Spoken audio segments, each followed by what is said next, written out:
সকলোকে নমস্কাৰ জনাইছোঁ। আপোনালোকে নিশ্চিতভাৱে দেখিছে যে যোৱা দুদিনমান ধৰি গুৱাহাটীৰ চচলত আমাৰ সুলভ মূল্যৰ ব্যৱসায়ীসকলে বিভিন্ন প্ৰতিবাদী কাৰ্যসূচী অব্যাহত ৰাখিছে তেওঁলোকে প্ৰাপ্য নোপোৱাৰ অভিযোগত।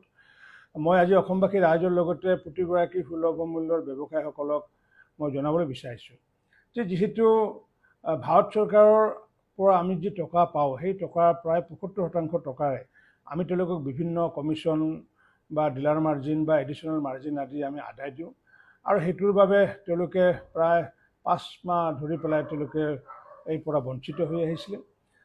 আজি আমাৰ কাৰণে ভাল খবৰ যে ভাৰত চৰকাৰে আজি প্ৰায় ২৭২ কোটি টকা মুকলি কৰি দিছে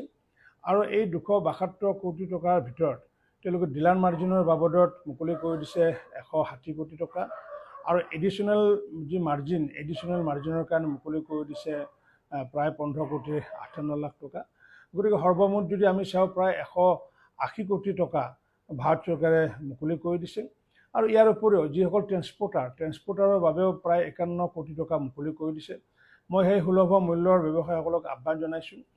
যিহেতু টকাটো ভাৰত চৰকাৰে যিহেতু আমাক দিছে আৰু যিহেতু আমি ২-৩ দিনৰ ভিতৰতে আমি জিলা আয়ুক্তসমূহলৈ আমি পঠাম, গতিকে তেওঁলোকে আন্দোলনটো পৰিহাৰ কৰাৰ কাৰণে মই বিনম্ৰতাৰে আহ্বান জনাইছোঁ।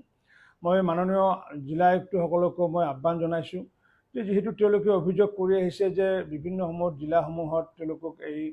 কমিশ্যনসমূহ প্ৰদান কৰাৰ ক্ষেত্ৰত বিলম্ব কৰে, গতিকে আমাৰ অসম চৰকাৰৰ পৰা এই টকাটো মুকলি হোৱাৰ লগে লগে অৰ্থাৎ জিলাত পোৱাৰ লগে লগে ৩-৪ দিনৰ ভিতৰত যাতে তেওঁলোকে প্ৰতিগৰাকী সুলভ মূল্যৰ দোকানীক যাতে তেওঁলোকৰ কমিশ্যনটো যাতে প্ৰদান কৰে তাৰ কাৰণে জিলা আয়ুক্তসকলকো মই আহ্বান জনাইছোঁ।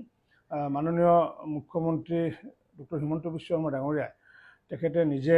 আৰু ময়ো ভাৰত চৰকাৰৰ লগত কেইবাবাৰো যোগাযোগ কৰাৰ ফলস্বৰূপে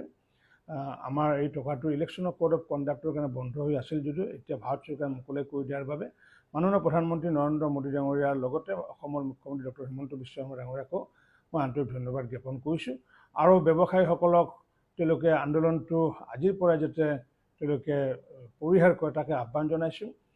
যিহেতু আজি ৪ দিন আগতে তেওঁলোকে আমাৰ লগত আলোচনা কৰাৰ কথা আছিলে কিন্তু তেওঁলোকে হয়তো আন্দোলনৰ বাবে আমাৰ লগত বহিব নোৱাৰিলে। এতিয়া পুনৰ তেওঁলোকে যিহেতু ১৮ তাৰিখে আমাৰ লগত বহিব, সেয়ে ১৮ তাৰিখে যিহেতু বহিব আৰু ভাৰত চৰকাৰে টকাটো যিহেতু মুকলি কৰি দিছে তেওঁলোকে আজিৰ পৰাই যাতে আন্দোলন পৰিহাৰ কৰে তাৰ কাৰণে মই আহ্বান জনাইছোঁ। ধন্যবাদ।